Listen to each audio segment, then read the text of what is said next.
Auto இருக்குல்ல, auto போயிட்டு இருக்கும்போது இந்த வாசல் வழியாக கிளம்பி அந்த வாசல் வழியாக வரணும்.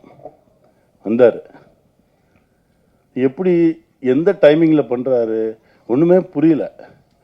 அதற்கு பிறகு ஒரு ஷார்ட் கம்போஸ் பண்ணியிருக்காங்க. கார் வரும், காரை இவர் வந்து அப்படியே காரை தாண்டி நான் வரேன்றாரு. அண்ணன் சொல்கிறாரு, கனி சொல்கிறா அவனை பண்ண வேணான்னு சொல்லு, இல்லைன்னா டூப் வச்சு பண்ணலான்னு சொல்லு, ரோப்பு கட்டிக்க சொல்லு அப்படின்னு.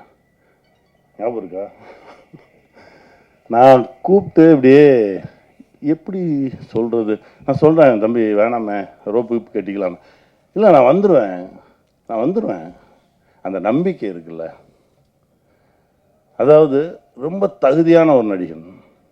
ஃபைட்டாக பண்ணுவார், டான்ஸாக பண்ணுவார், நடிக்கணுமா சூப்பராக நடிப்பான்.